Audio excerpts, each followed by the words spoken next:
Assalamualaikum warahmatullahi wabarakatuh. Halo semuanya, sebelum kita mulai, yuk perkenalan dulu. Nah, di sini bisa kalian skip aja ya. Halo teman-teman, perkenalkan, nama saya Green. Saya akan membantu kalian untuk memahami penjelasan materi kali ini yang bertemakan Pancasila sebagai sistem filsafat. Untuk itu, yuk kita simak sama-sama.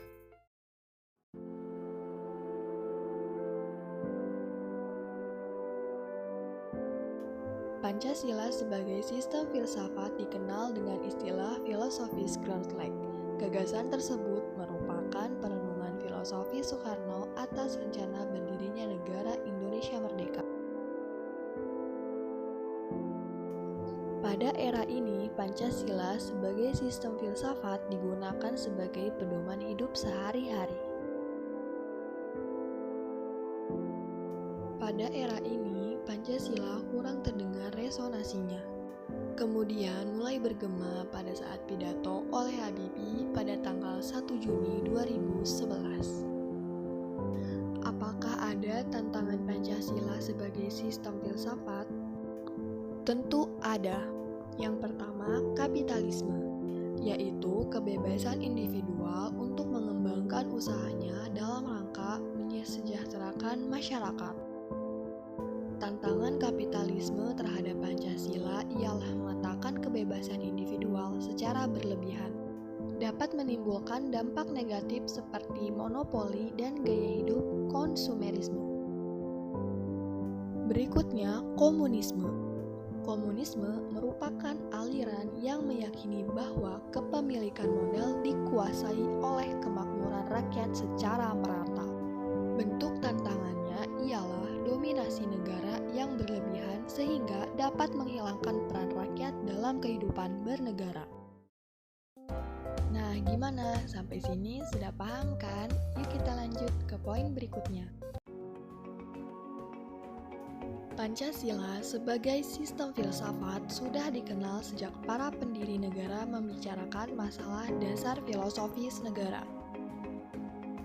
Pancasila sebagai subjek yang mengkaji suatu aliran lebih akademis memerlukan perenungan lebih mendalam. Filsafat Pancasila merupakan istilah yang mengemuka Pancasila sebagai genetivus objektivus dan sebagai genetivus subjektivus. Kedua pendekatan tadi saling melengkapi karena meletakkan Pancasila sebagai aliran dan yang kedua sebagai aliran filsafat lainnya. Pentingnya Pancasila agar dapat diberi pertanggungjawaban rasional dan mendasar saat menjalankan prinsip-prinsip politik. Lalu dijabarkan lebih lanjut sehingga menjadi operasional dalam penyelenggaraan negara. Dapat pula membuka dialog dengan berbagai perspektif baru dalam kehidupan berbangsa dan bernegara.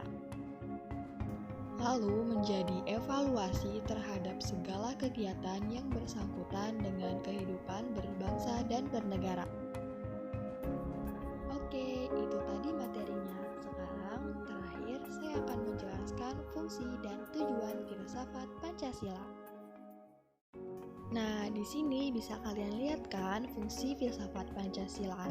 Di antaranya yaitu sebagai pandangan hidup bangsa Indonesia, menjadi falsafah hidup bangsa sebagai dasar negara, dan memberi hakikat kehidupan bernegara.